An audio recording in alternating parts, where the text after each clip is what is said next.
Yo, what's up, guys? Welcome back to Over the Net. I have some breaking news for you guys.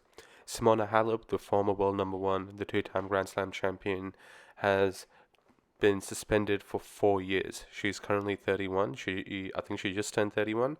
By the time she'll be back, she'll be 35. I think it'll be a week or 2 weeks after her 35th birthday, which is basically, in my opinion, a career-ending suspension. And she's a first-time offender as well. So she tested positive just before the hardcourt season last year in 2022. She tested positive at end of August, and they came to a conclusion today, which is over a year. I think they need to do. I think the tribunal needs to be better. And she was being tested from when she got popped till I think mid this year or the second quarter this year, around there at some point. And yeah, so I'll show you what her statement is. As you guys can see from her statement, she says that she knowingly or intentionally did not take the banned substance. I just don't know how to say the banned substance name, so I'm just going to call it Roxa. It's a form of EPO. A lot of tennis players, a lot of boxers, combat sport athletes are it's sort of beneficial for them, for high endurance. A lot of cyclists take it, allegedly, I don't know, but it's meant to help you with your red blood cell, and it's gonna emulate you training in high altitude and getting and reaping all the benefits of doing that without actually doing it, but just ingesting it. So that's what she's been popped for right now. And yeah, so I'll show you a couple of responses from people. So Serena was throwing quite a bit of shade at her, because Serena lost to her at the 2019 Wimbledon, I think it was, and she says 8 is a better number, implying that she should have been suspended for 8 years instead of 4. And she's throwing shade because she stopped Serena from getting her 8th Wimbledon. So, but like, I don't think it's, especially of Serena's caliber, I don't think it's, I just don't think it looks good from her perspective to do or tweet something like that. Then we have Nick Kyrgios, who just says champion, shaking my head. This is expected of Nick. Like, let's be honest. With him, it's sort of fine. And then out of nowhere, Bouchard, who I can't remember the last time she even played tennis. I think she's a pickleball player now. She retired from tennis recently. But as you can see, her response, I think she's sort of admitting that a lot of people do dope, and doping is a big thing in tennis, in the pro level. As you can see, her response from what a fan told her.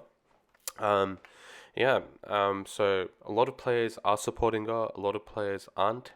But like, we have Patrick. So Patrick, who's like a world-renowned coach, former player, he 100% is standing by Simona.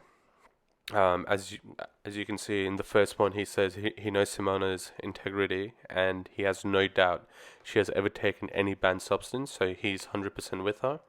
And the most telling part is in like the last paragraph, where he says, "I do not believe that the ITIA looked for the truth in Simona's case, and I do believe that they treated her in a way that is acceptable. I hope that the WTA, the ATP, and the PTPA will do their best to change a system that is destroying the careers of innocent players." So he 100% has the belief that Simona didn't take anything, and from the test samples and from the amount which was in her system, it was trace amounts. So she most likely willingly didn't take it, and she was apparently trying new substances, just to help her with her recovery or training or whatever it is. And this substance, this Roxa substance, wasn't listed in the stuff she was taking. That's why she took it. So it may have been, like, most likely, probably was contaminated, and she certainly believes it was. And it's hard to argue with it because I think she's been tested like around 50 times, and she's tested cleanly for every single one. They tested her all the way from end of August last year till I think around March of this year, and everything was clean, and all of her tests prior to the one which she popped in were clean as well. And when she did pop, the amount they found was a trace amount. It wasn't anything like too damning. That's why it's a bit weird how it's a 4-year suspension for a first-time doping violation for being like an offender. It's a bit crazy because so in UFC, which is like the mecca of MMA, a first-time doping offender gets 2-year suspension, and after a trial, if they can prove that they didn't intentionally or knowingly take the substance, it can come down to 6 months or a year or 18 months. In the NFL, if you get caught doping for the first time, it's a 25% of your season's gone, which is around 4 games. That's how long you're suspended for. In the MLB, it's 80 games, which is around 50% of the season. In the NBA, it's 25 games, which is around like a third of the season. And in NHL, it's 20 games, which is around a quarter of your season. So it doesn't make sense why in tennis it's 4 years, especially when it's such a small amount. And yeah, I think that she probably did or should serve a suspension, but I don't think 4 years is quite adequate, because it was trace amounts, and I think you have to factor in the fact that she's never failed a test before, and she hasn't failed a test after, and it was trace amounts, and I think 4 years is quite a bit, especially considering her age, and she realistically, even without a suspension, doesn't have 4 years left of playing, as she'll be in her mid-30s. Yeah, so that's just my opinion on it.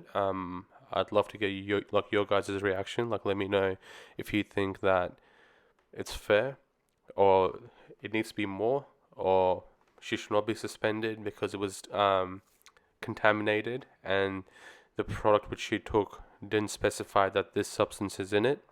So if I was her, I would probably sue the people or bring them into legal action for having this substance in there and not showing up that it is, if that makes sense. I hope that makes sense. I'm still coming down from a flu, guys. Hey, my voice is a bit gone. I'm on like heavy antibiotics. I'm like a bit nasally. My apologies. But yeah, let me know what you guys think. Do you think the suspension is fair? Do you think it's unfair? What's your thoughts on it? I'm going to drop another video soon, either later today or tomorrow. Stan Wawrinka is not happy at all about the Davis Cup right now. He tweeted directly at PK, and PK responded to him. So I will make a video on that and talk to you guys about that. And Marty Fish got involved as well. So yeah, so I'll keep you guys posted. Please follow my socials, and subscribe to me on YouTube. Please give the video a thumbs up. It's a new channel. Just trying to grow it, trying to get better at making videos as well. So yeah, so subscribe to me. Leave a comment on whether you think it's a right punishment, or it's too much, or it's too little, or whatever. Let me know what you guys think about what Bouchard said, what Kyrgios said, and what Serena Williams said. Yeah, so I'll drop the video of the Davis Cup and Stan Wawrinka within the next day, and yeah, I'll keep you guys posted. Thanks for watching my video.